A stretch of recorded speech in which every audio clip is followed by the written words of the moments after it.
Everyone, you've seen him before on the channel if you have watched the podcast. This is Baldly Rudy, really cool guy. He has a lot less hair than me, but probably a lot more business savvy. So we're going to dig into it. Welcome. Thank you, Adin, for having me. I did my hair for you. I came in and I was like, I got to make sure that everything's nice and well done. As far as business savvy stuff, I don't know, man. I'm constantly learning every day. That's always something that's going on. Yeah. But I'm happy to be here. Thank you. Cool, man. The business savvy, I say that because you are probably the person that's leveraging their channel the most strategically and effectively out of all of us. I know some people in our sphere don't want to do certain things that you're doing, but for someone at your subscriber base, I was busy scrolling through your channel where you are at 15,400 subscribers. You're doing things that some of our 50,000 peers aren't doing in terms of creating revenue for yourself. So that's why I say that. I admire you for that. Thank you, man. I appreciate that. This is based off of a conversation that I had with my wife. She pretty much said, you know, you can do it and you can have fun with it. We talked about it last time that I came from a previous channel. There was nothing that came from it financially. So it was a huge time sink. And a huge dedication of time. But one of the things that I came in with this is I was like, I want to treat it like a business. I enjoy tech. I've been a techie all my life. I'm the early adopter in the family and the group of friends. But I was like, I want to treat this like a business because I know that I can talk about what I'm passionate about. But I know that there's avenues to create revenue so that I can take that money and reinvest it into the channel. It really just depends on what you want out of it and creating the opportunities for yourself. What's that one saying that it's like luck is where like preparation and opportunity meet, or is that how it goes? Preparation, yeah, you know, preparation and opportunity. Because there's another saying along those lines. I can't remember what it is, but it also talks about the more you practice, the luckier you get, kind of thing. I've been fortunate enough to like study marketing, to study business, and like that's what I geek out over. Yeah, like there's books. I have a little bookshelf over there, and it's full of business stuff. Okay. Then there's Lord of the Rings, a little bit of manga, the Harry Potter series, Stephen King books and stuff too. But there's also business stuff there, I promise. I actually just finished reading Dune a few months back for the first time. Have you seen the movie, by the way? No, it's on my list of things to do, like watch the movies and read the books, because I think I will enjoy both. Yeah. Man, it's very obviously sci-fi, but it's also very political in the sense that I did not expect it to be as political as it is. And there's also a lot of action and tense building up moments. It's just It's super cool, man. I highly recommend it if you have the time. Actually, I'll do that for my late night viewing tonight. I'll watch the first movie. For sure. It's good times. Okay, so in terms of the channel, what sort of challenges are you facing at the moment? My challenge right now is creating a cadence that I can feel comfortable with publishing. I was in Europe over the summer and came back the beginning of August. I was like, okay, I'm going to post a video once I get back and start the ball rolling again. The last video before that was published, I think, halfway or 2/3 into July. Post anything the entirety of August, and September came, or the last day of August, I was like, I'm going to post something. And then from there, I was like, let's just keep it going. Let's just keep it running. Yeah. It's been a bit of a challenge to find that right cadence that makes sense. But at the same time, I want to produce something that is visually appealing. Yeah. There's a bit of a story behind everything I do, just because I feel like stories are much more relatable than being like, you know, this is clocked at 2.8 gigahertz. Yes. That's fine. But anyone can say that. Yeah. So I feel like having a story is important. Yes, that's my point. Yeah. And then trying to find a way to make something interesting. Like I just did the RG406V video. Yeah. I listened to that in the car.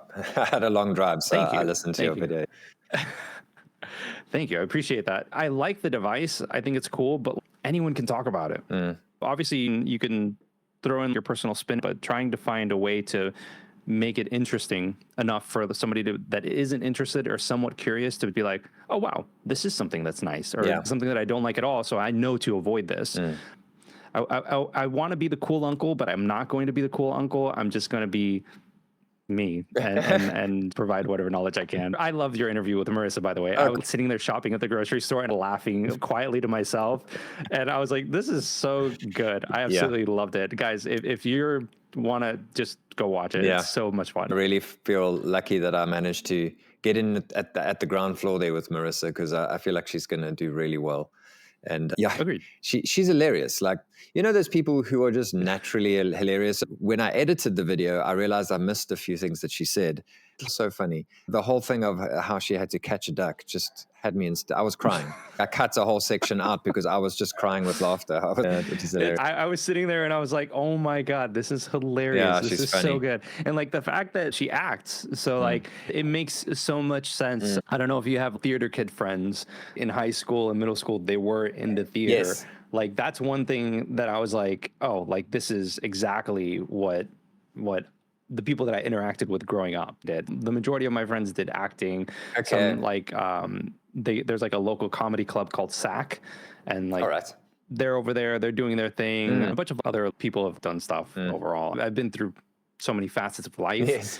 But it was, you can just tell she's got it. Yeah. Yes, exactly. Factor, she has it. Definitely. Where she's just naturally entertaining. Like, you know, just do something cool, we'll watch it, you know. That's Marissa. Exactly. No, definitely. I love it. Us old, boring dudes, we've got to find other things to make it entertaining. I can do a pretty video shot. That's my cell, and that's how we do it. Yeah. I don't have your knives, though. I think I have one here. Where is my knife? I only have a pair of scissors today. I have a knife that I use to unbox things. That is a literal unboxing. But it's literally one that I use for construction when I was remodeling a part of the house. Yeah. Yeah. Your RG406V, it is the first retro game video, the emulation game video that's come out in a while from you. I was keenly listening to it and just thinking, like, what makes Rudy different? It's definitely your conversational style. I know we just said we're nothing like Marissa, but there's definitely an element of you that is similar. I don't know if you've watched many of her videos, but her videos, it's like me, where it's very well planned out, but it seems so natural and off the cuff. So she does that, and I feel like you've got what she's got in terms of, it's just so nice to listen to you talk about a thing. And I think, to me, that's your cell. I know you do pretty shots, but for me, the cell is just... Yeah, but you've got a good talking voice. I keep saying to my kids, every single person that I interview for the channel, the reason they can be on YouTube is because they speak well. Yeah, I think that's so important. I was listening to the Colin and Samir podcast. They were interviewing someone that came from like the finance side, and they were like on NBC and all this and that, and then they started doing their own thing.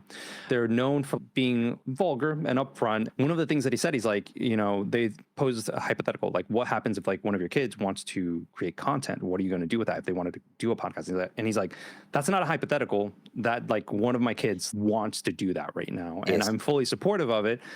But I told them the most important thing that you can do in any facet of life, not just content creation, is to learn how to tell stories. If you wanted to get VC funding for a startup, you sell the story.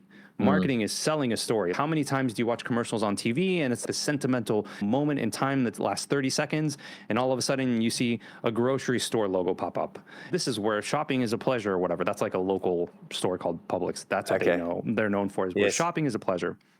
But like storytelling is what sells everything in life. Yeah. If they can master that, which I am still learning, then they will be able to excel in life. Yeah. Not just content creation, just overall as a whole, because they'll be able to learn the skills to communicate properly and also guide people towards beginning, middle, and end smoothly and not like lumpy mashed potatoes or something.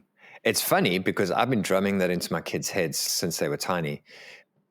I don't know where, because I also did drama at school, so maybe that's got something to do with it. But somewhere along the line, I learned that was storytelling. So when people ask me, how do you make effective social media content?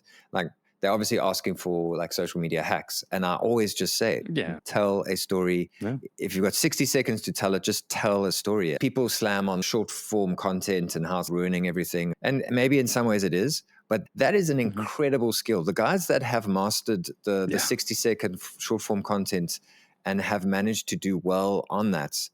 Like, there's a guy, he's one of the group of Canadian guys that did so well. It was Peter McKinnon, Maria Poya, and they had a few friends. His name eludes me right now. He was one of the few filmmakers to make it big when Instagram first started. It was 60-second shorts.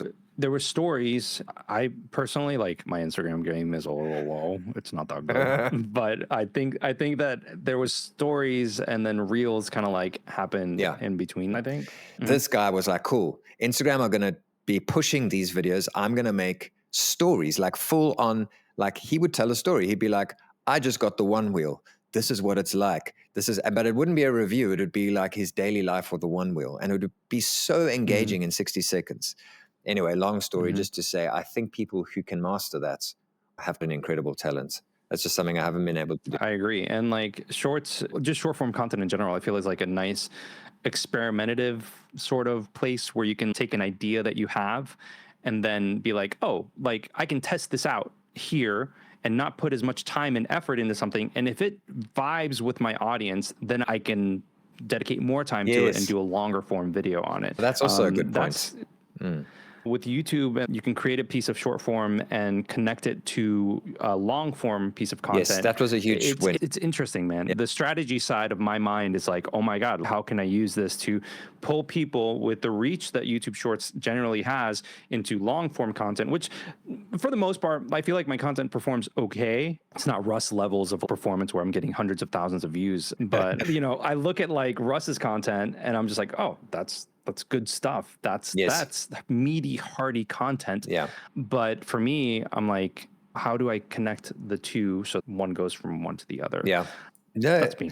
That's definitely a strategy. I'm basically just putting my FPV stuff for documentation purposes to archive my journey. Whenever I go fly, I'll put the video of the flights on there as a short. Some of those do quite well. The algorithm picks it up and next thing you've got a few thousand views.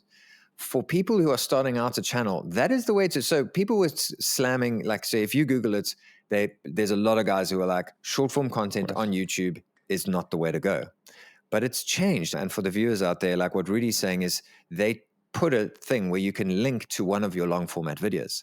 And so on my FPV channel, I have one, like they all get like 100 views, but one has like 2,500 views. The reason is because some of my shorts did really well and pointed a whole lot of people to that video. So it's definitely a hack and it's definitely working just in that small sample of my FPV channel. Yep. Yeah. That's the cool thing about it, man. And all these features, all these different things. Like there are some people that are just going to be like, this is the tune of my drum and I'm just going to rock this and do this continuously no matter what. All this noise can happen around me. I'm just going to keep doing the same thing because I know that's what works. I feel like I'm still a small content creator. I still have a long way to go. I say that it's relative because I know that there's some people that are sub 1,000 subs and under 4,000 hours of watch time that are like, oh man, I wish I could get that. But in the grand scheme of things, I'm trying to figure out the right way to grow the proper audience without alienating anyone. I started off as a news channel and now I'm reviewing tech and hardware. I don't want to alienate that audience. I don't want to lose it into something else. So the retro scene as a whole has been very heartwarming because everyone seems to be very kind. And for a while I was like, let me do PC handhelds and just stick with that. But I think it's a sprinkling of both to get things going. I'm playing with the RG406 because it's here. Yeah, I like to look at everyone's channel for learning purposes. I must say, you are getting, you know, I always say to people, look at the outliers, find the videos that are doing well, but you have lots of videos that are doing well. There's one for 89,000. I don't know if you can see my screen share, but 84,000, 60,000, 35,000. That's pretty unique. I mean, there's one for 200,000. I struggle to get over 100,000 views per video. I think the thing to note there is you have done a lot of the x86 devices, but there's one I saw that was a retro emulation handheld. So I finally bought the R36S, 55,000 views. Yeah. So it's interesting. Your channel is interesting. We spoke about this last time because your subscriber growth is sort of normal, but the views you're getting in your video are interestingly high. Yeah, I don't know if this is controversial or not, but when I went in, there's this content creator for content creators called Roberto Blake. I follow him. I bought his book, Create Something Awesome. He's writing a second one. One of the things that he says is bring in big creator energy. We've been on this platform for quite some time. For me, I think at the time I was 6 years in, and I'm like, I need to get all this knowledge, get all this stuff that I've been studying and figuring out and apply it in a way that makes sense. When it started like clicking and I started seeing like things kind of be put together, that's when I was like, okay, now we can go ahead and really start to flourish and bring in more people. The problem that I think a lot of people fall into is that if you create something and you dedicate, let's say, 20 hours of a week into creating a piece of content, there's no guarantee that it's going to perform well. You have to realize that the packaging is what sells, and you have to be able to tell a story with the combination of the thumbnail and the title, which brings people in. It's very interesting. I study the heck out of this stuff because this is the marketing side. I don't know if I told you, I majored in marketing in college. So this is like the marketing side that like really excites me. I don't know, man. I think that you have to go in realizing that the ceiling for views on any piece of content that you make is not there. You can have as many. I did a Miyu mini video last year during the summer. How many views did that one get? That one got 311,000 views. Wow. And that was last year in June. I'm pretty sure I was not at 10,000 subscribers at that point. Yeah. The reason why I'm saying this is that everyone should, instead of throwing spaghetti on a wall and hoping that it works just because they're passionate about something, there's nothing wrong with being passionate. But instead of doing the shotgun approach and hoping that you land, take the sniper approach, like, okay, I really like the RG406V. How can I package this in a way that performs well? Exactly. That has longevity. Yeah. And is attractive to people interested in the retro scene, might be kind of interested in getting a handheld emulator. Yeah. Yes. So yeah, man, I appreciate that. Thank you. It's very humbling. Thank you. The other thing you mentioned at the end there is like global appeal. Like, I often try to make my interest, and it all becomes very strategic. Like you say, you know, I like the V10, but how can I make this a video that people actually watch? Because it's boring.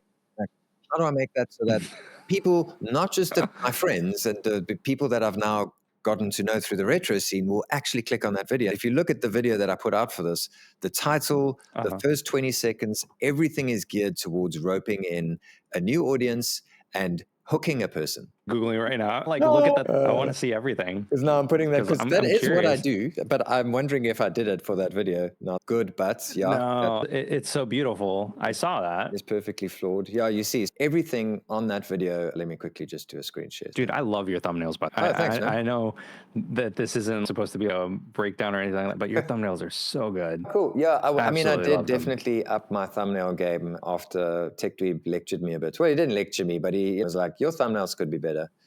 One of the questions that I get from time to time is, how come you don't have an intro? How come you don't have a way to stamp, like, you know, I don't know if you watch Macho Nacho Productions. I've watched quite a bit of it. Macho Nacho Productions is all about modding hardware and doing cool stuff. So I found this guy. I love how his stuff is very, you know what you're going to get every single time. He talks about what the piece of hardware that he's going to do, and he's going to create an outline based on all the different talking points, and he has it all on screen. His intro is fantastic. I think Shem talked about him at one point. How does he do all of that to create a really cool intro? Yes. I look at stuff like that, and I'm just like, that is like so, like, there's a very formulaic constraint to the content that he creates. In my opinion, there are other creators like that in our niche. I don't know if Tony's kind of in there or not, but he's there. There's a formulaic approach to it. For me, it's just like, this is what we're going to be talking about because of blah, blah, blah. And then sponsor and then everything else. So the work. I don't know, man. I'm still figuring it out. I was talking to Rob from Retro Tech Dad. Yes. And I feel like we're still figuring things out as we go. I always tell people I'm building the car as I'm driving it. I just don't know how it's going to go, but I enjoy it. It's fun. It's cool. I don't know, but yeah. Yeah. And you mentioned Rob. I don't think people realize how comprehensive Rob truly is. Rob is a master of taking a shitload of information and filtering it down into something usable. It's very easy to, I mean, and I've done this in the past where the video is over an hour long and I just put every little detail that I learned about the device in the video, which is fine because it's searchable and all that sort of thing, but it's not watchable. Put your timestamps in, people will find you on search and you'll get that little clip and then you'll get your views that way. But it's not something that people are going to sit and watch. But Rob seems to get people who watch through the video, and it's because, have you seen his note-taking? It's copious. Dude, it's next level. And so it's not me. And I just wanted to punt him because he does such good work and such in-depth work. So if you are looking, like let's say you watch an Adin Wall's video or Rudy video and you're like, yeah, but what's the finer details of that thing you just said? Hop on over to Rob and he will probably have it. Yeah. Yep.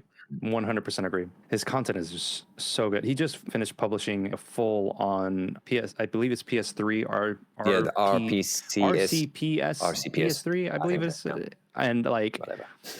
I watched probably I think like 15 minutes of like the total video and I'm just blown away. That's a meaty video, man. You're going to sit down and take a lesson, but it's still good. There's nice pacing to it, which is very important when creating anything long form. He's the master of what he's doing. For sure. All right. So about video games, do you have any pets?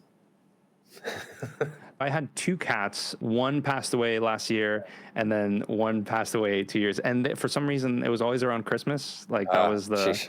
That's sad. It's like they decided the consensus was that, and we're just gonna, pass away during the holidays and make it a cheery time.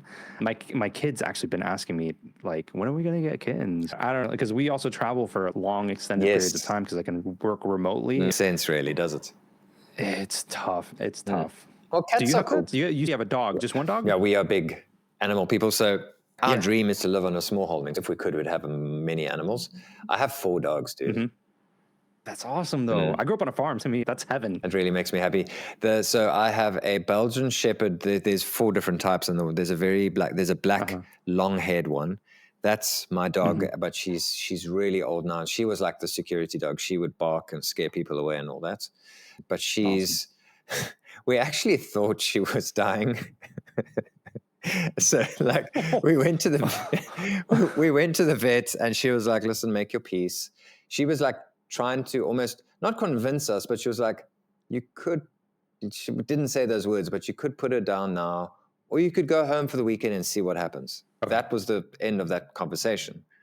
And then I saw her like 4 months later, and she's like, is Mika still with us? And I was like, yep, she's fine. She's still kicking. Yeah, so we have her. So we got another dog thinking Mika's on her way out. We need a nice big security dog. So we have another Belgian Shepherd, the Malinois, which is the one you see doing flips on TikTok and like the police dog. Yeah. So now we have 4 because we've got 2 little fluffy dogs and the big dogs. Dude, that's awesome. The people who watch my channel regularly already know Zara. I posted a photo of her today. Yeah, growing up, we had horses, cows, chickens, goats, everything, man, everything. I would take care of the rabbits and the chickens mainly, and the pigs. We had 3 dogs at a time. Because we had one that was kind of like our guard dog. So like we grew up in the mountains. So like there's like barely any lights on the road. I actually sent another content creator this morning this thing that I found on Instagram of like a video of somebody driving up in the mountains in Puerto Rico, and the roads over there, they're like 1-lane roads. There's no markings or anything. It's very like middle of nowhere. Yeah, like typical rural vibes. Yeah. Oh yeah, 100%. And going over there, we had this dog when it was a puppy. It was so fluffy that it looked like a ball of just white fur. So we named it Bola, which is Spanish for ball. It was so awesome because as the dog grew, it just grew out of like that fluffy, phase. But like that was our guard dog.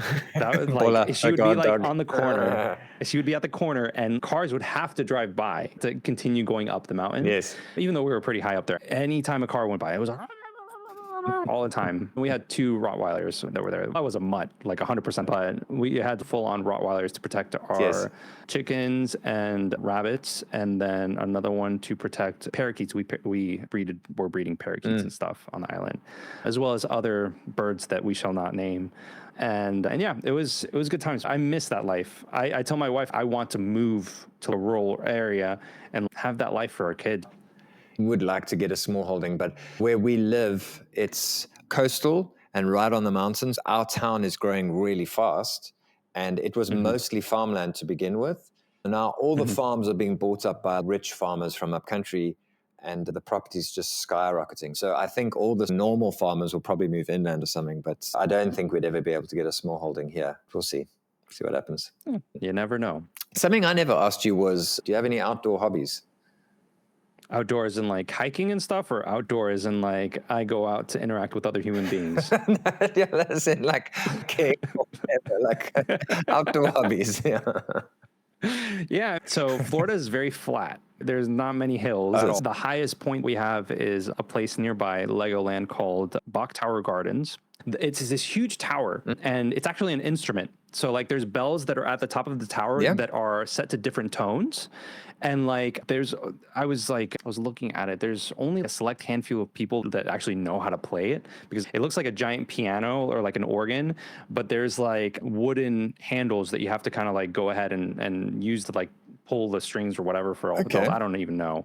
But yeah, I like to go to gardens. I'm a huge photographer. Yes, yeah, we've discussed know this. How to handle video. So it's like, for me, I like going out. I like photographing things. To me, I've been very interested in architecture in downtown Orlando. I could walk around and photograph some stuff. There's also, I don't have like a green thumb, but I like gardening. Most of the plants that I touch tend to die, but I still enjoy the process of starting. My wife is the same.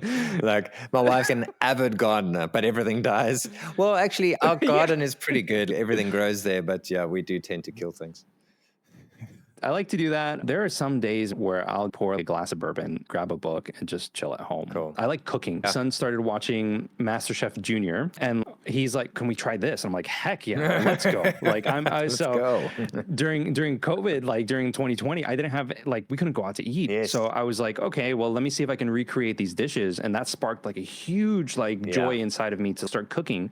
And now I'm baking sourdough breads at home. I'm making cookies all the time. I'm trying out different things. Yesterday, I made this dish from Jamie Oliver. It was crispy pork and broccoli pasta mixed with chili pepper flakes and a little bit of ginger. You've shared quite a few of these meals, so I'll try to find some of the photos, because man, for the viewers, he's a proper, he makes proper food. Like, it looks pretty fancy.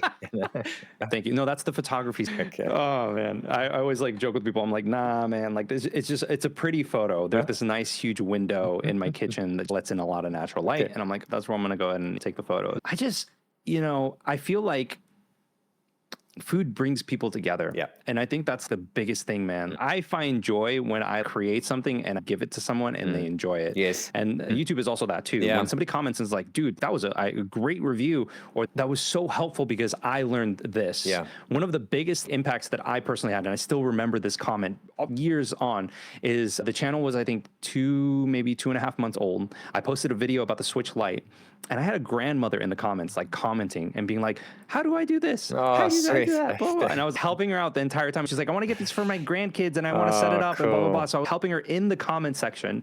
Crazy. Maybe I'm somebody that focuses on helping people, but I really genuinely, that to me is awesome, is when you can create something and somebody really truly enjoys it. And I get that same feeling so much. My friends are like, you need to start a cooking channel. And I'm like, dude, chill. I've got enough going on, thanks. I've got way too much going on already with just one. But it's fun, man. I really enjoy it. I really enjoy it. And then in terms of other things that I like doing outside, there's food festivals, there's food truck meetups. I typically, Disney Springs isn't too far away from my home. So there's a movie theater that's a dine-in theater where they bring in food and serve you, and you can watch the movie. And it's super nice because the chairs, they're huge and they're recliner chairs. So you can go all the way back and just relax. And there's audio speakers and everything. It's super cool. So we do that from time to time. If there's something new, I'll go just to check it out, because I'm of the mentality, if not now, then when? Yeah. No, you're really selling Orlando. It sounds like a really fun place to live. No, Orlando's boring, man. It's super boring. That's why I'm constantly looking for things to do. No, it's a lot of fun. Orlando's too small to be a big city like Miami, but it's too big to be a small town. So it's kind of this weird in-between phase, and it feels awesome. I genuinely love it. I've been here, 30 years. I moved here when I was super young, man. 6-ish, maybe 7. I came with my parents. Orlando's just nice in that sense, but it's hot 8 months out of the year. It's pretty close to the tropics, eh? We're pretty close to the sun, man.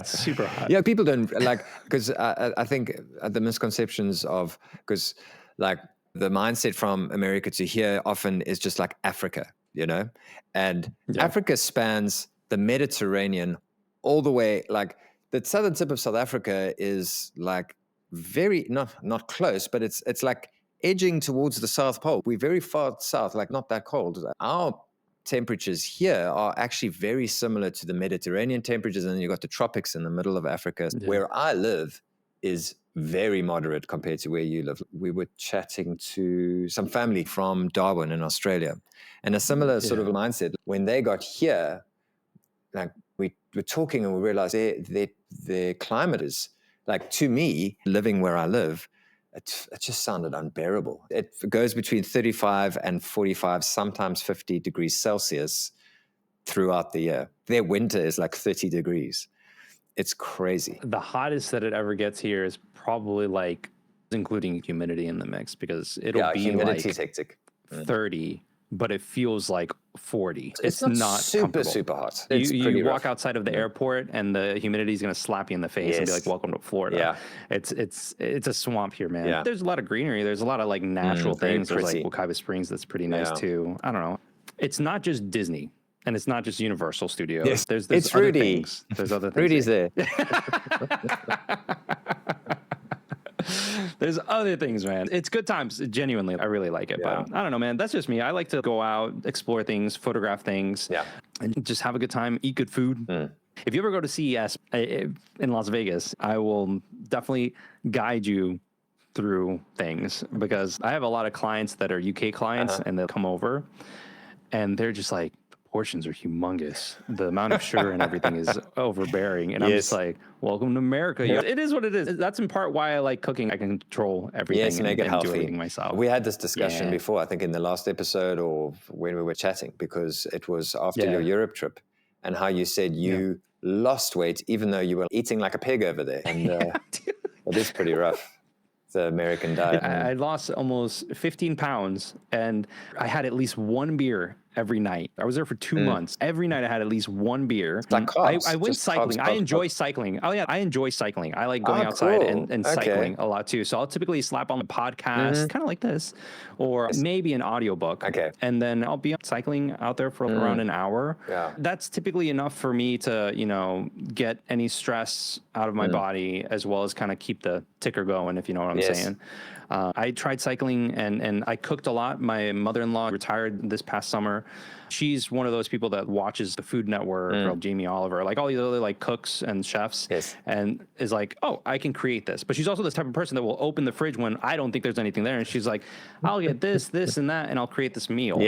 And I helped her a lot with that too. I created more content over the summer than ever before, I feel. Like from there, it was just eating like crap. I ate out all the time. We had kebab all the time. I don't know if you ever had a Turkish kebab, but it's so freaking good, man. It's a shame, not this past summer, but summer of 2023. My cat was passing away. It was sunsetting. And we kind of expected it. The doctor was like, well, I feel like it's too early, blah, blah, blah. So we're like, okay. My son and wife went to Europe, and I stayed in the U.S. for the entire summer. I was taking care of her because I didn't want my mom to have to deal with that. So I was like, I'll take care of her.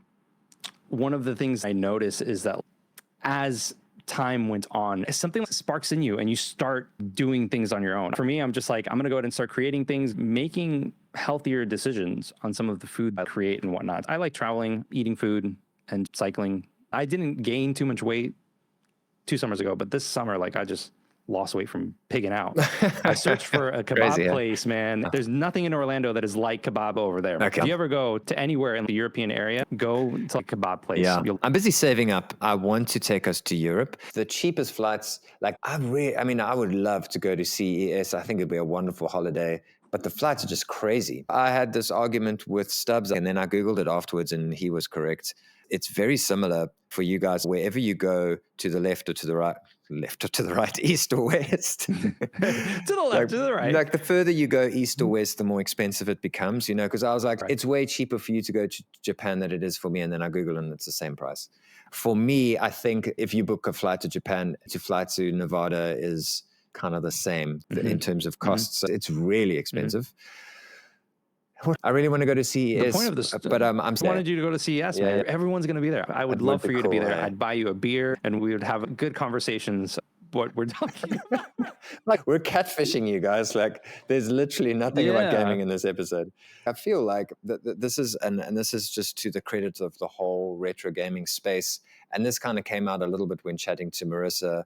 And it's actually interesting because there's very distinct subcultures with the modding scene, like her scene and our scene, but both very warm environments to be in. And to the credit of everyone that I've met, I genuinely would love to go to see, just to meet people that I feel like are now my friends. I feel like it would be great to solidify those relationships, shake a hand, look a guy in the eye and be like, hey, man, and have a beer. Yeah, have a beer. It all revolves around a good beer. Beer, good food. There's this podcast that I listen to. They're based out of the New England area in the U.S. It's called the Gaming Duo Podcast. They're awesome people. They interviewed, it's Hispanic Heritage Month, if I remember correctly. And they're interviewing a lot of Hispanic content creators, myself included. Oh, cool. And they talked to Danny Pena, which is like this guy who he's like been on a ton of like other like podcasts and whatnot. He has his own.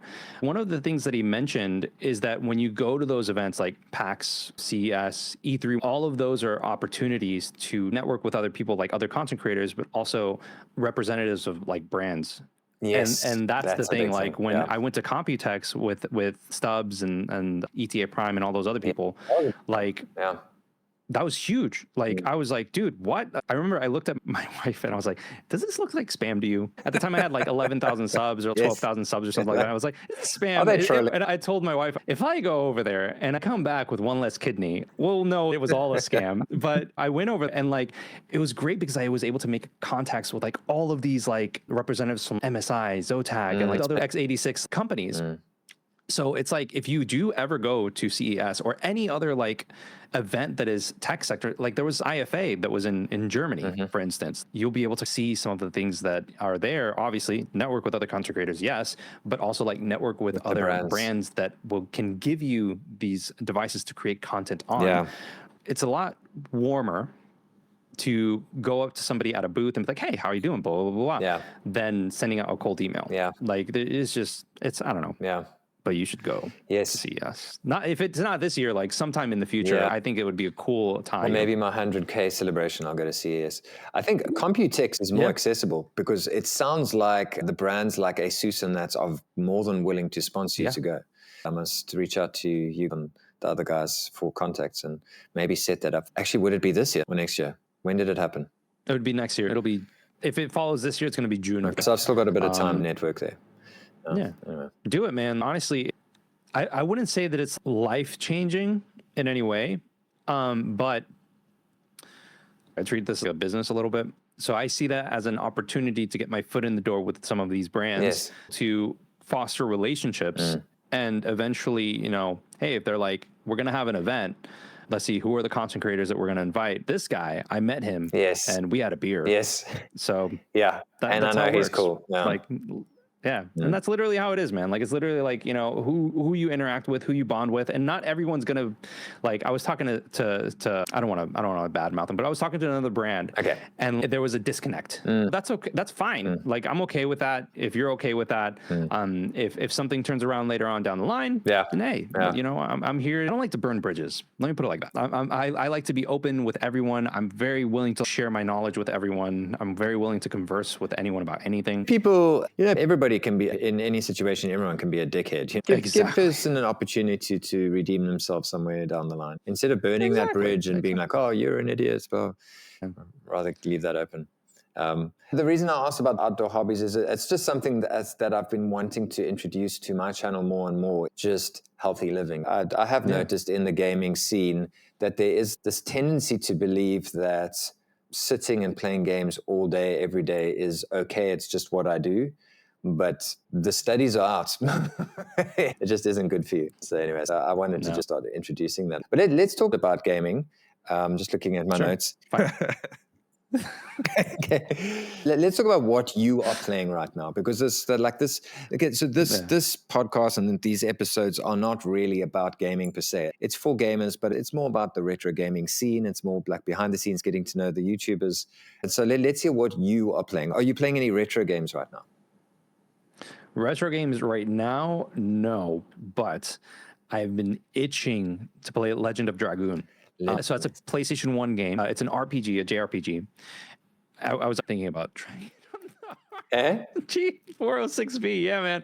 It has a beautiful screen, and I was like, this is perfect for a 4:3 aspect ratio. The resolution is nice, but that's what I've been itching to play. In terms of retro games. Yes, Legend of Dragoon. Such a good game. I never finished it. I only played a little bit of it because I grew up poor and we didn't have access to all these games. Now, you know, we have access to them. So this is one of the games that I saw.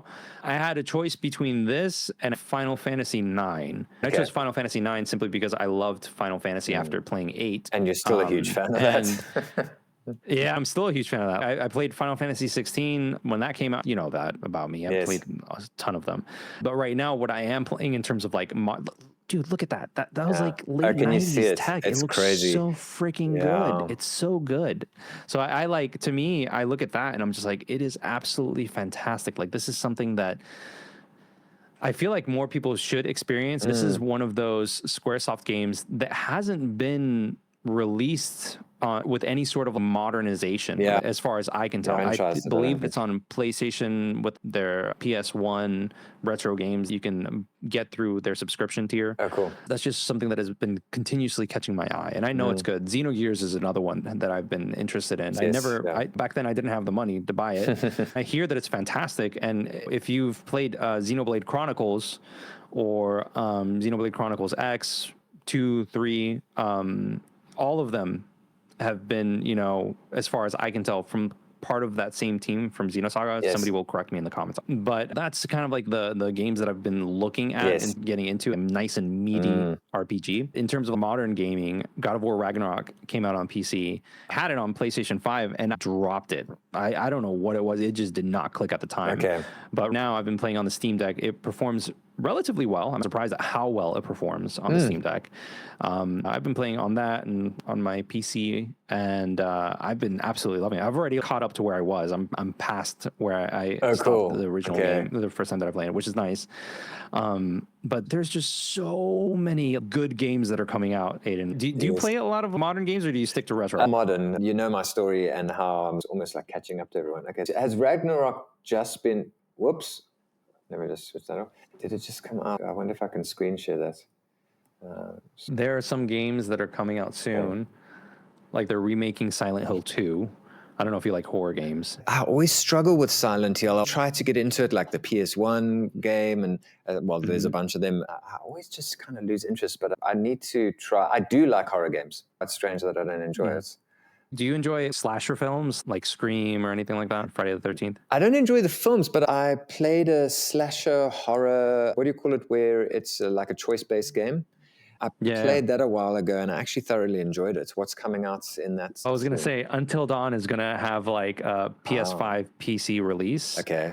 And that game, I remember, that was one of the games I used to, when I streamed, we would have, I call it Spooktober. So I would play all these horror games, and I would stream much more in October. Okay, cool. And and this is like a slasher film where you kind of like pick and choose different things, and some of your characters could die. And people, like the audience, the viewers, they were joking. They were like, Rudy's doing a genocide run, because I was literally killing every single one of the characters up until the very end. There were only 1 or 2 people left out of the entire cast. I didn't know. I was like, I'm going to do this, or I'm going to do that. And then I was like, oh crap, I killed someone. Just keep going. Crazy. It was so crazy. Yeah, but people do that with these games. Fun, they do a death run. And then they just go crazy, where they use a cheat and put the most severe weapons on a game, and then they just kill everything.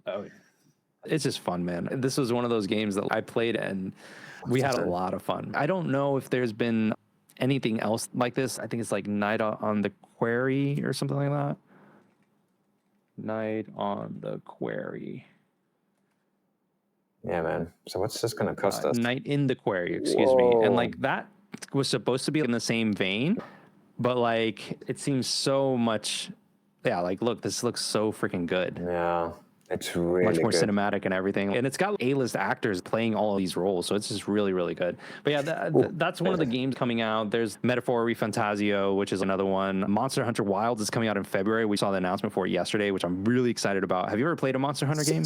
A Monster Hunter game. I've dabbled in a couple. Okay. Yeah. Yeah. There's a bajillion of them. Because I think it started out on PS2, if I'm not mistaken. The first one that I ever played was the one that came out on Switch, and it was Monster Hunter Rise. It introduced this mechanic that made it very fast. I actually owned Monster Hunter World that came out on PlayStation 4, and I was like, oh, this is good, this is fun, but it never clicked. Then Rise came out, and that clicked. Monster Hunter and Rise, then after that, I was like, okay, the demo's nice. Let me go back to World to build the fundamentals because now I kind of understand the mechanics. And Wilds is coming out, which looks absolutely fantastic, man. Everything that I've seen looks really, really good. So like in terms of games that are coming out soonish, that's one of like the ones that I'm really, really like excited about. I know that I'm going to carve out time for it. Monster Hunter is a game that you dedicate at like minimum 100 hours into it. And then like there's free updates that come out with like new monsters. Dude, it is insane, but it's cool. It's fun because you can play solo. That's Rise, which, you know, is fantastic. Like, I absolutely love it. But you can play solo where you're just hunting by yourself, or you can hunt with up to 3 other hunters that can be your friends, random people online, whatever. As you add more people to the party, the monsters become stronger and they get more HP and everything. So it's cool because once you hunt the monster, you carve out 3 times for each hunt and you get 3 individual pieces. It's kind of like a luck draw. And you use those parts to build your armor set and your weapons. So it's like this nice loop that you keep on going. And you can you can finish a hunt in like 10 minutes on normal stuff. The bosses or like the more difficult monsters, they take like Fatalis, I think like is notoriously long. That takes like, I don't know, like half a day or something like that. I do not recommend that. But there are other ones that are just super quick, super easy. And like this game made the process very easy to kind of just get into. And it's very user friendly. So my hope is that Wilds is going to be even better. Like it's going to be much more accessible, but also have a high skill ceiling. It didn't click for me until I played the Rise demo and I was like, oh, like there's different weapons that create different, or that introduce different mechanics for the game. If you wanted to play a third person shooter, you can use the bowgun. If you want to play like an archer, you can ride monsters and they can fight against each other. Different parts come off when you're fighting. It's super cool. And I don't know, it seems very daunting at first because there's so much stuff there, but if you ever get a chance, but you see, let me know. I'll hunt with you, man. I don't know. This does look like the sort of game I'd enjoy. Now, I'm always looking for something to just, maybe my wife's watching a show, but some games are too engaging. Like I have to hear the audio. Whereas this one, I can probably just play without hearing audio and I can just kind of sit and play. Monster Hunter is not known for their story. There's a story there. There's lore. There's a ton of lore, but it's pretty much big monster causing problem. Let's kill it. Kill monster. Like, that's pretty much it. Kill monster. Pretty much that's it. But it's a lot of fun, man. I'm definitely going to check that out. Is there a Steam Deck version that I can buy? I'm definitely going to check it out. That's on my list. Yeah, definitely. But if you get into it, let me know because I have a copy of Rise. I will gladly hunt with you, Mike. Cool. We will hunt transcontinental hunting. It'll be great. Okay, cool. I'm friends with quite a few of our acquaintances. Hosts? I always see them playing, but there's nothing really to do, really, but except to just, like Kim was playing the Cult of the Lamb. And then Cult of the Lamb. I love that. Yeah. So I see on Discord she's playing. So I quickly message her. I'm like, hey, Kim, Cult of the Lamb's so cool. Hey, she's like, yes, I'm busy playing it. How do you know? We're friends on Steam. Oh my God. But Cult of the Lamb is fantastic, man. It's cool. You'll enjoy it. I've been playing a little bit and it was you that set us straight on Marissa's episode. You were like, listen, it's a roguelite. It's not a farm game. There's some farming stuff in there, but it's not that vast. You have your cult and you're like, do this, do this, do this. And you leave and go hunt. But it's fun. It's a lot of fun. I wanted to jump into our quickfire questions. Designed for fun and entertainment for the whole family. All right. So what's your desert island normal game? I probably asked you this last time. So like, normal game as in not a retro game. As in not a retro game? That's a pretty that's a beefy question. Especially since you're a game agnostic, you say. So in other words, I am game agnostic. It's a very nice way of saying you're a game slut. Yeah, pretty much. I'll game on anything and everywhere. As long as there's a game that I want to play, I will use it. Dear. I'm trying to figure it out because for me, right now with God of War Ragnarok, it's good, but it's a story-heavy game. So once the story is completed, there's not much else left to it. I think Monster Hunter would be a good rinse and repeat game because you're going there for the game mechanics, not the story. And I think that, like, you know, people that say that Tetris is kind of like their go-to, it makes sense because you're not there for a story. You're there for the gameplay. You're there for the mechanics that make the game enticing enough to play. So off the top of my head, like right now, I would probably say like Monster Hunter. But there's so many good games. I know, man. but you have to just say one. That's the rule. I know. You're locked and loaded. Monster Hunter, no backsies. And you might find the retro game one easier. Like what's the sort of game, if you had to play it perpetually for the rest of your life, what would it be? Can we say like a PS2 game? Yeah, of course. Is that considered retro now? Retro, yeah. I will accept it. I can still play that on my handheld. Thank you, Council. I would say that the Shadow of Colossus is my favorite game of all time. I've bought every single release of Shadow of the Colossus that has ever come out. And it is because that is a game that is art. Yes. That is a game that carries very strong emotions and a very deep story without much words. And I think that's the important thing about it. I know that people, when they play the game, they look at it and see, oh, I have to kill this giant thing. I have to kill every single one of the colossi. And there's so much more to it. I don't want to spoil it for anybody that hasn't played it, but it is definitely one to look at. Like flying things, climbing on different monsters. It's within the same vein as Ico. I don't know if you've played that on PlayStation 2 where you're a boy with horns. And the music is fantastic. I have the vinyl record. It is so good. Blue Point Games did a remaster for the PlayStation 4, which it felt like a remake, because of how in depth they were in contrast to the PlayStation 2 graphics. Yeah. So it came out on PlayStation 2, then it was released on PS3 as a dual package of Ico and Shadow of the Colossus. Holy crap! Hold on. I'm gonna grab something. Hold on. Okay. While I was in Taiwan with the rest of the peeps, we went to a retro store. Okay. And I was able to find this thing, which is an Ico PS3 limited edition box that has both games. And like it's still sealed. I don't think I'm ever gonna like open this, but I bought this, and like what is it, 1650? I don't even know what that is in like USD. 1650 new Taiwan. But like I bought this and I was like, like my inner like kid came out. Crazy. Because it's like, it's 51 USD. So it's like, I could not pass that up. I know that like, that's not like a big thing, but I knew that buying that, if you ever get a chance to play it, please do. Gaming is art, man. 100%. Yeah, you have good gaming recommendations because of that. For me, a game has to have a good story and be in modern games and have a great aesthetic. Otherwise, I'm not interested. For instance, Cult of the Lamb is sort of like an easy, like playing, easygoing game, but it's really beautiful. And so that's why I enjoy it. So if, you do recommend good games. I try. This is a deep one. Do you have like the earliest memory that you have of gaming? It's funny because I was having this conversation on Twitter about this. Somebody was tweeting something like, which PlayStation was your first ever console? And I was like, my first console was way before PlayStation was even a thing. I remember playing my dad's Atari 2600.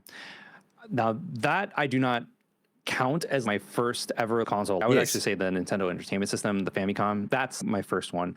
I still have it. My first game was a dual pack of Super Mario Brothers and Hogan's Alley. Oh my gosh. I remember playing the bejesus out of the game. It was so much fun. Absolutely loved it. There's so many fond memories with that Nintendo. Everything from Dick Tracy to Teenage Mutant Ninja Turtles 2 to Super Mario Brothers 3. I think Dodgeball was on there as well. All these little games that they're there. They're part of like, Hogan's Alley, dude. Oh my God. Crazy. So much fun. Because you had the Nintendo Zapper. You would fire at it and it was so freaking cool. So much fun. Memory. Duck Hunt was there too. I don't know if you played that. It's hard because you can't recreate that with modern televisions. I've been contemplating getting a CRT TV because I have no way of playing these games and introducing them to my kid. Yeah. It's a lot, but it's cool. But yeah, that's just me. Yeah. I need to set up a little CRT station here. There's some really beautiful old CRTs you can buy, because I want to have like a proper retro station here. The difficulty is that I want to get a Famicom, and dude, to find original Famicom in South Africa, I kick myself because I had one and I don't know what I did with it. I obviously decided I'm too old for this and threw it away or whatever. It was so cheap. So because it was so cheap, I didn't value it. I bought it in high school, so I was like, save every penny. By the time I was in university, I was like, oh, what do I don't know what to do. Anyway, very upset about that. So the only way, I think I'm going to have to get it from Japan. It's going to cost me a fortune. Really? Yeah. Is that the version that you guys had, the Japanese, or was it? So it was a Japanese Famicom? Yeah, I don't remember ever seeing an actual NES in South Africa. Yeah. No, it would be the Super Famicom. Yes. And then it was Famicom, Super Famicom, and then from there. Well, I don't even remember the Super Famicom. I remember it was Famicom, and then Sega, and then PS1. That was our journey in South Africa. Gotcha. Gotcha. I could be wrong, but that seems like that's all we had. I have a feeling that Nintendo was boycotting South Africa because we had apartheid here and all that. I didn't get a Super Nintendo day one. I remember when I was a kid, it was near Christmas, and my dad had a tool shed in the garage. It was like a shed where he had a tool bench, like a table that he would do all this stuff on. And there was this big door that he would open, and it spanned the entire front of the bench. He would open it, and that's where all his tools were. He had like chainsaw, wood saw, and some other stuff. I remember one day I was curious and I was like looking around, and I spotted around Christmas in that bench, I found a Super Nintendo. It was the bundle that came with Killer Instinct. Mind you, I was like 7 or 8 years old. Yeah. So like my parents had no idea what Killer Instinct was. Yes. Like it was whatever. It's a rated M game. Give it to an 8-year-old. It's fine. And I remember I was so surprised, and I went to my mom. I was like, Mom, look what I found. And she's like, shut up. You didn't see anything at all. I was like, like after that, I went to go Christmas Day obviously came, and like I opened it up and it's like, I knew it was so much fun, man. Yeah. So much fun. Yeah, I mean, like, literally didn't ruin the surprise. Memories like that, you never forget. Totally. Yeah, for sure. Like my Famicom story, it's just me and my cousin, we saved our pocket money. I remember we cycled up to the neighboring town. We knew there was a shop selling Famicoms for cheap, and we bought our Famicom. It was like a huge deal. Nice. Yeah. Dude, that's awesome. Like when you buy something, that first like thing that you buy with your money that is like yours, you're like, I saved up. Yes. This is mine. That means so much more than just getting it outright. Yeah. The first purchase I made with my first paycheck was a guitar. Okay. And like still have the guitar downstairs. Like cool. It's like some cheapo Epiphone that costs like, I don't know, like $100, $150. Yes. But it carries so much more sentimental value because it is the first thing that I bought with the money I earned. Yeah. And I don't know, man. That's so freaking cool. That's so cool. That is cool. That's cool. You sure your cousin doesn't have it? I doubt it. Like he's not into it. Okay. Actually, let's ask you this. As a dad and a husband, and I suppose you've got pretty obvious answers here, but what's the thing you're most proud of? Let's maybe put the family aside and talk in terms of YouTube and career. What's the thing you're most proud of? Everything else aside, I was going to say my family. Okay, all right, let's go. But as I asked him now, I was like, okay, he's going to say his wife and kids. Listen, being a dad is probably the best thing I've ever done in my life. Yeah. But if we take that out of the equation, and I first and foremost, I'm thankful to my parents. My dad is an immigrant. He came to the U.S. with like $40 cash, and he's the classic work 3 jobs. Go to school, get an education, and start a career with that.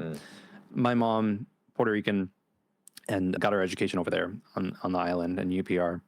But one of the things that they taught me, and I told my dad this, when I told him I wanted to study music, sound, and technology, he was like, what? How are you going to make money? Yes. And he was like, what do you want to do? I don't know if I told you this. I wanted to be the sound engineers that worked in concerts and halls that would be in charge of the acoustics and sure that you didn't get too much reverb and like a microphone and things like that whenever you like present it or whatever. And he was like, that's great and all, but you're not going to make money doing that. I still beg to differ that there's an opportunity for that out there. But he was like, you need to find a way to be flexible and be able to move from one thing to the other if by any chance this industry is going down and this industry is going up. So he went to NYU he majored in marketing. And he said, you should study marketing. I was 19. I had a couple of gen ed credits done. I was like, I'm going to go ahead and do that. Yeah. In doing so, I learned that there are a lot of opportunities out there that a lot of people just aren't prepared for. This is why I have business books over here that I like read and I'm continuously learning about, because it's like, yes, we have this YouTube channel and it's great, but we are no longer in the industrial age. We are in the creator economy and the attention economy. And the more attention you can garner, the more you will have the opportunity to grow as like a business, but also as an individual. Yeah. And through all of that, my parents taught me how to be independent, how to find things out for myself, and how to figure things out without any sort of hand holding. Yeah. In doing so, I've been able to create something that I honestly, like, as a channel and everything like that, I did not expect for it to be at the level that it is. Obviously, I'm not, you know, and I don't mean to pick on Russ or anything, but I'm not Russ. I say Russ because I feel like he's like the top of the dog in the niche. I'm not Wolf from Wolf Den. I'm not Bob. I'm not any of those guys. I'm just a regular Joe Schmo that wants to figure out how to make a career doing this. And I'm proud of how far I've come. I'm proud of myself for being able to meet it head on. Yeah. And take the knowledge that I've learned throughout the years of experience and everything else I've like picked up throughout my career doing other things and applying it in something that will allow me to free up time to spend more time with my family. Yeah.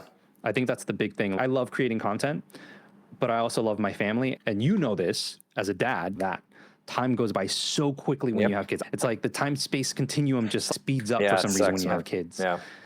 It sucks, but I really truly believe that not just YouTube, but the internet as a whole allows for so much opportunity that our parents and their parents did not have. I was talking to my wife about that like at one point, you know, before like pre-internet era and even before like the 50s and 60s, people would be born in a town, grow up in a town, start their career in a town, and die in that same town. That was it. Yeah. And there was no communication outside of that town. Maybe they'd be like, oh yeah, my friend, he lives in Cape Town or Melbourne or whatever. And like, cool, that's fine. Yeah. You might pay for long distance calls from time to time, but there's no, like what we're doing right now is insane, man. It is crazy. The tech has gone so far and it has opened so many doors. Yeah. It excites me to see where tech is going, but I am proud of how far I've come and how far things are going. And I'm proud of what I've built. Is it the end all be all? I don't think so. I think there's constantly room for improvement. And I think that's one thing that maybe we've talked about at one point, that it's 1% improvements that increment and just compound over time. Yes. Yeah. And I feel like if you're going to do something, do it right. Don't half-ass it. Do it right. It doesn't have to be perfect, but it's got to be good. Learn every time, but do your best. Yeah, exactly. I don't know if that answered your question or not. 100%. I think it's wonderful. Wow. Such a good. That's how I feel. That's a great answer. I don't know, man. I'm just a guy. Guy in front of a screen asking the world to love me. Adin, I only want your love. Thanks so much. I appreciate it. I want to end it on that really nice note. I think that's a great segue. And yeah, thanks for your influence on our community as YouTubers. I think everyone values your input and your energy. I wish you all the best. Your channel is doing well. I know you are trying to apportion more time to growing your channel. Your views are doing well. Just keep going, man. I appreciate that, Adin. I will attribute my success to Adin. Of course. To you. No, but that is why everyone is doing well, because they come on my podcast. Yeah. So when I hit 100K, I'm going to say, thank you, Adin. This is because of you. Yeah. Thanks so much. Thanks everyone for watching. Cheers. Man.